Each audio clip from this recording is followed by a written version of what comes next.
Itulah parahnya Ahmadiyah itu ya.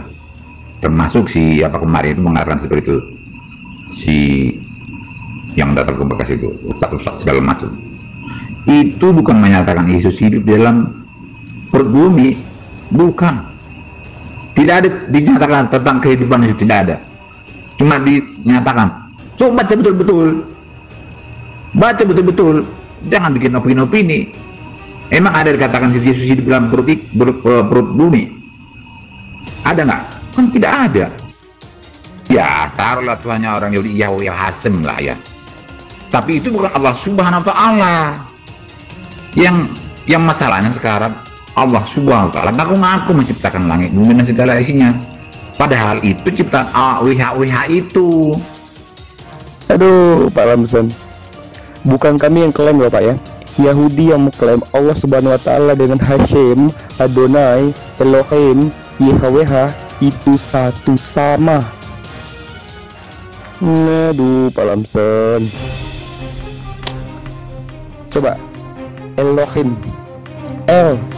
Allah itu sama, makanya Bapak harus tahu Elohim, Hashem, Adonai, Yahweh itu satu orang, monotheis, satu.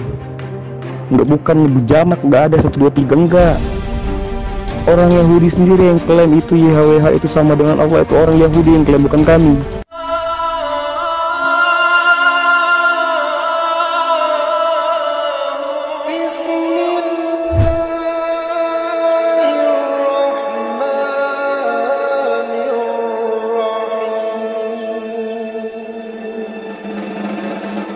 Assalamualaikum warahmatullahi wabarakatuh. Alhamdulillahi rabbil alamin. Nahmaduhu wa nasta'inuhu wa nastaghfiruh wa na'udzu billahi min shururi anfusina wa min sayyiati a'malina. May yahdihillahu fala mudhillalah wa may yudlil fala hadiyalah. Selamat siang rekan-rekan yang berbahagia dimanapun Anda berada. Masih di sini, mudah-mudahan kita selalu betah dan selalu sehat ya di dalam menyimak dan belajar tentang ilmu-ilmu kristologi. Dalam kesempatan kali ini kita akan tampilkan perdebatan antara anak STM versus pendeta senior. Nah, tentang apakah yang dibahas dan siapakah yang akan berdebat di dalam perdebatan kali ini, mari kita saksikan selengkapnya.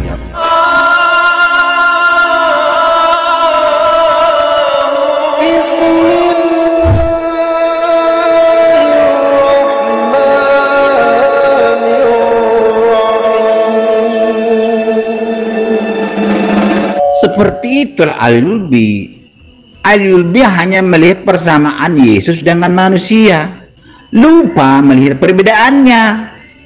Ya, Al-Yulbi bukan menafsirkan. Saya katakan kan, ribuan tahun sebelum Al-Quran Allah Subhanahu Wa Taala itu ada, sudah ada Tuhannya orang Yahudi menyatakan bahwa dialah menciptakan langit bumi dan segala isinya. Baru-baru ini muncul yang bernama Allah Subhanahu Wa Taala mengaku lagi bahwa dia menciptakan langit bumi dan segala isinya. Jadi mana benar? Bagi saya yang benar adalah pernyataan yang pertama. Itu bagi saya yang benar. Apa bedanya Yesus itu sama manusia Pak Lamson? Gak ada bedanya kok. Yesus dilahirkan, manusia dilahirkan. Betul kan? Yesus makan, manusia juga makan. Yesus minum, manusia juga minum. Yesus mati, manusia juga mati. Udah nggak ada perbedaannya. Iya. Rupanya Robin tidak pernah mendengar bedanya. Bedanya ialah Yesus mati 3 hari 3 malam, lalu bangkit naik ke surga. Itu salah satu bedanya. Artinya dia itu bukan manusia. Kedua, Yesus memegang segala kuasa di bumi dan di surga. Tidak ada manusia bisa seperti itu. Itu artinya dia adalah bukan manusia. Ya, Yesus, ya masih banyak bedanya. Apalagi saya lupa. Yesus mengaku bisa memberi hidup kekal. Tidak ada manusia yang bisa memberi hidup kekal, berarti dia bukan manusia. Masih banyak bedanya Roy Robinson ya. Cuma saya tidak bisa sebutkan semuanya. Sangat banyak bedanya. Masalah Yesus mati di kayu salib, Pak. Coba lihat. Apa yang membuat Yesus tentang kematiannya? Coba Bapak baca. Apa yang membuat Yesus tentang kematiannya? Seperti tanda Yunus, begitu juga tanda Anak Manusia. Yunus 3 hari 3 malam di perut ikan dalam keadaan hidup. Manusia Yesus pun harus 3 hari 3 malam di perut bumi juga harus dalam keadaan hidup. Baru dia mengikuti tanda Nabi Yunus. Iya kan? Masalah lagi Yesus memberikan hidup yang kekal. Iya betul. Yohanes 17 ayat yang ketiga itu Yesus memberikan hidup yang kekal. Inilah hidup yang kekal itu, yaitu mereka mengenal Engkau satu-satunya Allah yang benar dan mengenal Yesus Kristus yang telah Engkau utus. Jadi dia utusan. Betul kan? Terus masalah lagi Yesus memiliki kuasa di langit dan di bumi. Apa kata Yesus? Aku tidak bisa berbuat apa-apa dari diriku sendiri. Aku berbuat sesuai yang aku dengar. Dan perbuatanku itu adil. Karena aku tidak mengikuti diriku sendiri, melainkan mengikuti Dia yang mengutus aku. Aduh. Pak Lamson tahu nggak Tuhannya orang Yahudi itu siapa? Bukan Yesus. YHWH. Hashem. Elohim itu Tuhan Yahudi, bukan Yesus. Bapak sekali lagi kalau bahas-bahas Yahudi dan disama-samakan dengan Yesus, Bapak seperti menampar diri Bapak sendiri. Yahudi tidak pernah mengakui Yesus sebagai manusia. Jangankan sebagai nabi, sebagai manusia saja tidak diakui. Jangan kait-kaitkan Yahudi dengan Yesus. Itulah parahnya Ahmad Dedat itu ya, termasuk si apa kemarin itu mengatakan seperti itu, si yang datang ke Bekasi itu ustaz segala macam, itu bukan menyatakan Yesus hidup dalam perut bumi, bukan, tidak ada dinyatakan tentang kehidupan itu, tidak ada, cuma dinyatakan. Coba baca betul-betul, baca betul-betul. Jangan bikin opini-opini. Emang ada dikatakan Yesus hidup dalam perut bumi? Ada nggak? Kan tidak ada. Ya, taruhlah Tuhannya orang Yahudi Yahweh Hasem lah ya. Tapi itu bukan Allah Subhanahu wa Ta'ala. Yang masalahnya sekarang Allah Subhanahu wa Ta'ala ngaku-ngaku menciptakan langit bumi dan segala isinya. Padahal itu ciptaan WH itu. Aduh, Pak Lamson. Bukan kami yang klaim loh Pak ya. Yahudi yang mengklaim Allah Subhanahu wa Ta'ala dengan Hashem, Adonai, Elohim, YHWH itu satu sama. Aduh, Pak Lamson. Coba Elohim, Allah itu sama, makanya Bapak harus tahu Elohim, Hashem, Adonai, YHWH itu satu orang, monotheis, satu, enggak, bukan berjamak, enggak ada 1, 2, 3, enggak. Orang Yahudi sendiri yang klaim itu YHWH itu sama dengan Allah, itu orang Yahudi yang klaim, bukan kami. Aduh. Coba sebelum Bapak Lamson klaim, Bapak Lamson baca dulu. Jangan cuma klaim-klaim doang, baca dulu. Tanda anak manusia ini seperti mengikuti tandanya Nabi Yunus. Coba, manusia ini, anak manusia Yesus akan mengikuti tanda-tanda Nabi Yunus. Tanda-tanda Nabi Yunus 3 hari 3 malam di perut ikan hidup.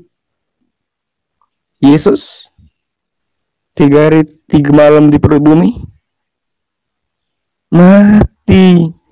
Berarti dia tidak mengikuti tanda-tanda Nabi Yunus. Kalau tanda-tanda Nabi Yunus 3 hari 3 malam di perut ikan hidup, Yesus 3 hari 3 malam di perut bumi. Nah, kalau mati berarti dia tidak mengikuti tanda-tanda Nabi Yunus. Itulah kenapa Yesus itu tidak mati di kayu salib. Itu. Kalau Pak Lamson ya tidak mau saya katakan seperti itu, Pak Lamson berhenti kait-kaitkan Yesus dengan orang Yahudi. Berhenti kait-kaitkan YHWH dengan orang Yahudi. Berhenti. Kalau saya tidak mau katakan seperti itu lagi. Kenapa Yesus tidak diterima di bangsa Yahudi? Jangankan sebagai nabi, sebagai manusia saja tidak diterima. Jadi berhenti. Ingat, Pak Amsem berhenti. Mengenai YHWH,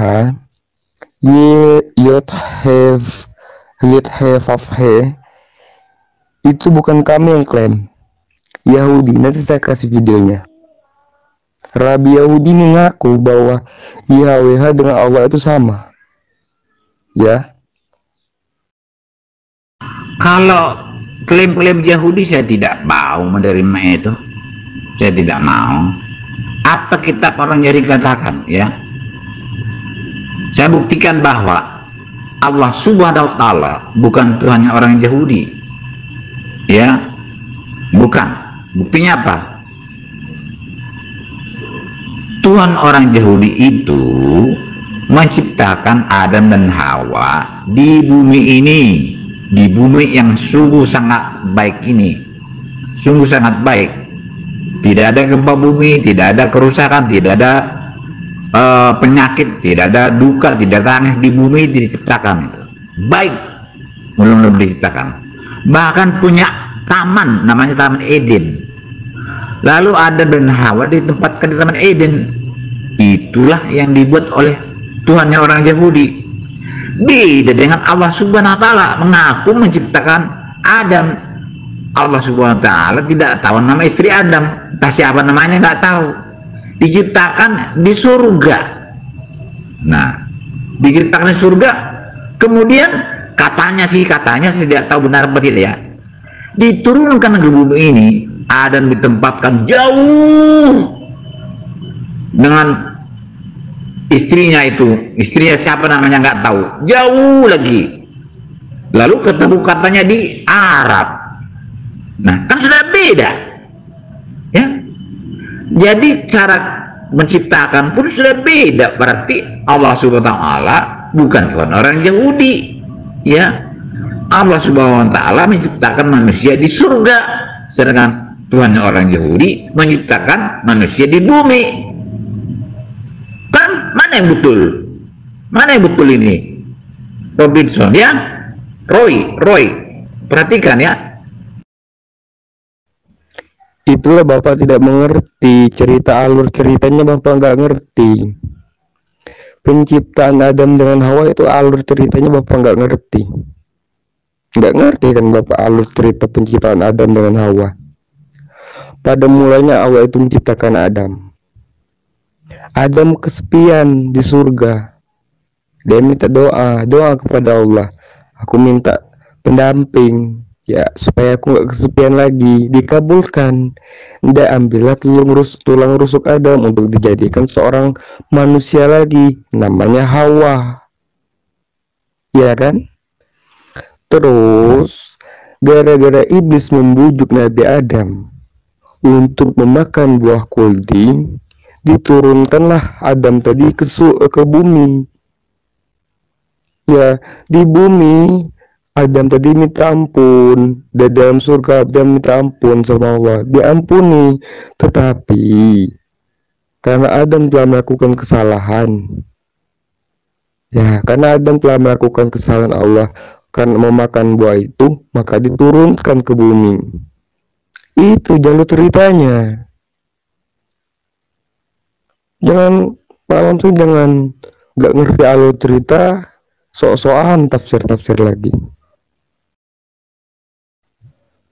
Pak Lamson tahu nggak 4 penulis kitab Bapak itu, Injil Matius, Injil Markus, Injil Lukas, Injil Yohanes itu Bapak tahu nggak? Nggak ada satu orang pun nggak ada muridnya Yesus. Nggak ada muridnya Yesus. Di 4 Injil Bapak itu nggak ada satu pun, nggak ada muridnya Yesus. Matius bukan murid Yesus, Lukas tambah lagi, Yohanes bukan murid Yesus, Markus tambah lagi. Kenapa saya berani katakan itu? Ya memang bukan. Bukan murid-muridnya Yesus. Aduh.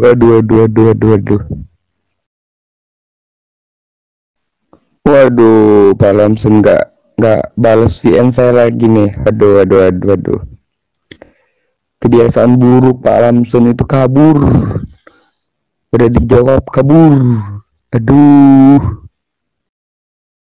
Tapi itu bukan menyatakan bahwa Yesus tidak mati. Tidak ada di situ. Ada nggak dikatakan itu menyatakan Yesus tidak mati di situ? Pak Lamson baca lagi Pak Lamsonku. Tanda orang bodoh ini meminta sebuah tanda. Tidak ada satupun tanda di dunia ini kecuali tanda Nabi Yunus. Seperti Yunus 3 hari 3 malam di perut ikan, begitu juga anak manusia 3 hari 3 malam di perut bumi. Sekarang kita kaji, Yunus 3 hari 3 malam di perut ikan itu hidup atau mati? Hidup. Yesus 3 hari 3 malam di perut bumi juga harus hidup. Makanya saya berani katakan Yesus gak mati di kayu salib. Saya pakai dalil loh. Tanda anak manusia ini seperti tanda Nabi Yunus. Tanda Nabi Yunus apa? 3 hari 3 malam di perut ikan hidup. Yesus 3 hari 3 malam di perut bumi mati. Berarti Yesus tidak sejalan dengan tanda Nabi Yunus. Makanya Yesus itu hidup, tidak mati di kayu salib. Itu. Robin, kamu itu kan tidak mengenali Yesus. Kamu tahu kisah Yesus dari mulut-mulut orang yang tidak membenci Yesus saja, dari ustaz saja, bukan dari Alkitab. Kamu tahu nggak Yesus itu siapa? Kamu nggak kenal ya? Nggak kenal kamu Yesus kan? Saya kasih tahu kamu, Robin, Yesus adalah orang Yahudi, beragama Yahudi. Kitabnya kitab orang Yahudi. Lah, kok bisa? Ya iya, memang lahir di orang Yahudi. Tapi kenapa dia ditangkap dan disalibkan? Orang Yahudi? Orang Yahudi tidak mengakui Yesus itu Mesias. Yesus, dari pernyataan Yesus, orang Yahudi menyangka bahwa Yesus itu menyatakan dirinya adalah Tuhan. Karena apa? Karena Yesus mengampuni dosa. Bagi agama Yahudi tidak boleh manusia biasa mengampuni dosa. Orang Yahudi tidak mengenal Yesus. Siapa Yesus itu? Dianggap Yesus itu adalah anaknya Yusuf dan manusia biasa karena lahir di Bethlehem, kandang binatang. Maka mereka marah, dianggap menghina. Yesus mengaku bisa memberi hidup kekal. Makin marah orang Yahudi. Yesus mengaku bahwa dia adalah Mesias, juru selamat. Makin marah orang Yahudi. Masa kan orang jelek begini, miskin begini, hina begini, dianggap jadi juru selamat, dianggap jadi Tuhan? Apa ini? Jadi jelas orang Yahudi memang tidak mengakui Yesus, tidak mengakui. Tapi tidak semua. Murid-murid Yesus adalah orang Yahudi, pengikut Yesus adalah orang Yahudi. Supaya ada bedanya, orang Yahudi yang mengakui Yesus adalah Tuhan itu, maka orang-orang Yahudi yang mengaku Yesus adalah Tuhan membuat komunitas, nama komunitasnya Kristen. Jadi orang Yahudi yang bukan Kristen, ya jelas tidak mengakui Yesus Tuhan, tidak mengakui. Sama dengan kamu sekarang, kan tidak mengakui Yesus adalah Tuhan. Ya, begitu cerita Roy Robinson, ya. Jangan menyalahkan orang lain sebelum kamu memahami Alkitab saya. Sejak kapan saya tidak mengenal Yesus? Batal iman saya kalau saya tidak mengenal Yesus. Batal keimanan saya kalau tidak mengenal Yesus itu sebagai nabi. Batal iman saya kalau saya tidak percaya pada Yesus. Sejak kapan saya tidak menerima Yesus? Sejak kapan saya tidak tahu Yesus? Justru waktu saya kecil, waktu saya masih SD, saya belajar tentang Yesus, tentang Nabi Isa. Saya belajar. Batal loh keimanan saya kalau tidak percaya kepada Yesus, tidak percaya dia sebagai seorang nabi, pada dia bahwa dia dilahirkan oleh tanpa ayah, dilahirkan oleh kalimatullah. Batal iman saya kalau saya tidak percaya. Iya, bukan seperti itu, tapi boleh juga saya terima apa yang kamu katakan itu, ya. Al-Quran atau Allah SWT kan tidak tahu namanya istrinya si Adam, kan tidak tahu. Kamu hanya nambah-nambah aja, ya, nambah-nambah aja. Saya tidak komentari itu, dan saya tidak komentari yang diampuni. Yang saya komentari ini, Allah SWT kan menciptakan Adam di surga, ya kan? Sementara Tuhan orang Yahudi menciptakan Adam dan Hawa di bumi. Artinya Allah Subhanahu wa Ta'ala bukan Tuhan orang Yahudi, beda. Itu aja bukti yang pertama. Saya tidak mau komentar yang lain dulu, itu aja dulu. Apa bisa dua kali, yang satu menciptakan di surga, yang satu menciptakan di bumi? Bagaimana kira-kira, Robi? Sejak kapan Allah tidak tahu istri Nabi Adam? Sejak kapan? Justru dia yang menciptakan loh. Jelas dia tahu namanya kalau dia menciptakan. Contoh, kalau saya menciptakan sebuah alat, jelas saya tahu nama alatnya. Begitu juga dengan Allah saya, Tuhan saya. Ketika dia menciptakan istri Nabi Adam, dia tahu namanya siapa. Mana ayatnya kalau dia tidak tahu namanya? Mana ayatnya? Dalilnya mana? Aduh, jangan asumsi lah Pak. Jangan asumsi, please jangan asumsi. Nah itu Bapak tahu. Bapak tahu kan kalau orang Yahudi itu tidak menganggap Yesus sebagai Mesias, sebagai Al-Masih. Bapak tahu kan? Makanya Bapak jangan kait-kaitkan Yesus itu, YHWH itu dengan Yesus. Karena Yahudi sama sekali tidak mengenal Yesus, sama sekali tidak percaya Yesus. Bahkan sebagai anak manusia, jangankan sebagai nabi, sebagai anak manusia, sebagai manusia saja tidak diterima. Iya kan? Makanya Bapak jangan kait-kaitkan antara YHWH, Hashem, Adonai dengan Yesus. Kenapa Pak? Kenapa? Karena Yahudi tidak menganggap Yesus itu sebagai nabi, tidak menganggap Yesus itu sebagai manusia. Bahkan Yesus itu sekarang di neraka bagi Yahudi. Bagi orang-orang Yahudi, Yesus itu di neraka. Ibunya dituduh berzina. Iya, masih mending kami mengimani Yesus. Iya kan?